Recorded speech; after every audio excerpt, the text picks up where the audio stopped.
Back New York Governor Andrew Cuomo was responding to allegations that he sexually harassed a second former aide. The governor issued an apology saying, quote, "At work, I sometimes think I am being playful and make jokes that I think are funny," adding that I acknowledge some of the things that I have said have been misinterpreted as an unwanted flirtation. To the extent anyone felt that way, I am truly sorry about that.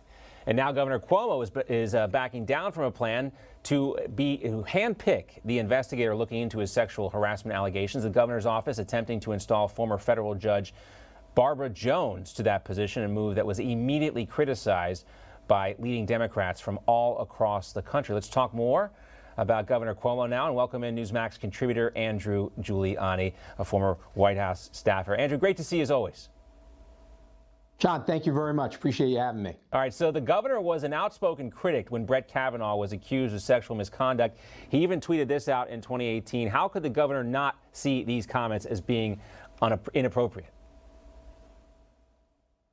Yeah, it's completely inappropriate. I mean, it's just, like you said, he was a critic of Judge Kavanaugh when he was going through his process right there. It seems to be absolutely absurd that the governor would be deflecting the way that he is right now. And you mentioned before that Letitia James will be taking over the investigation.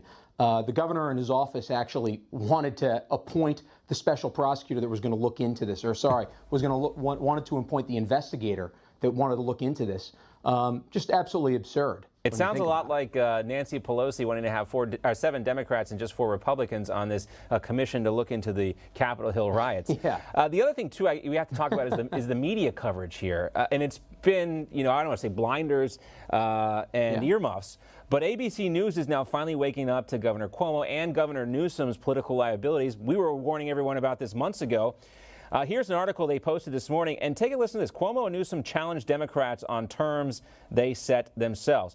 And it read, quote, "It may not come off as fair to Democrats to have to account for the actions of their own at this moment, particularly as their GOP counterparts stay strong behind a former leader who continues to spread lies, both big and small."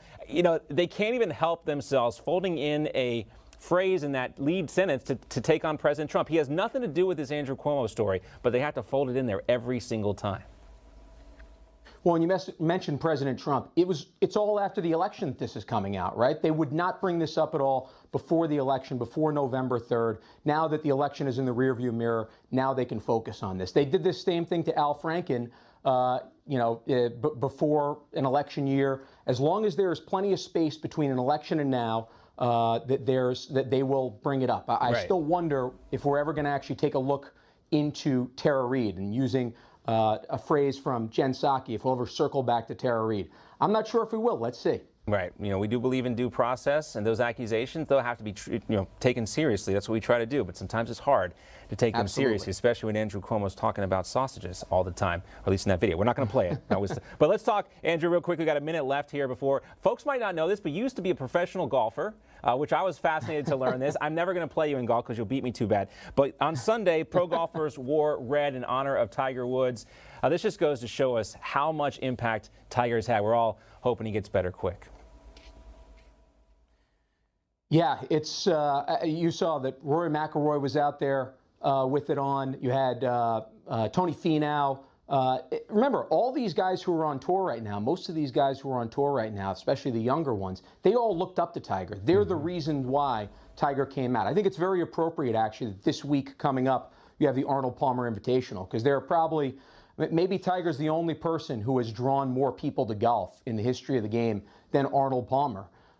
So you could just see, again, the impact that they had, that Tiger has had on all these young golfers growing up. No, I think the other thing, too, is... Go ahead, Andrew, sorry.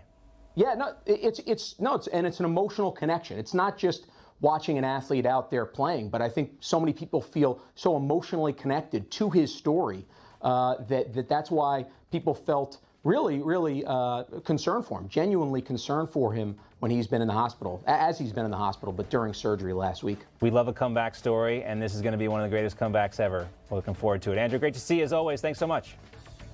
Hi, Emma Reckenberg here. If you like this video, there's a whole lot more to see on Newsmax TV. You can watch for free right here on our YouTube live stream and be the first one here each time our experts break down real news.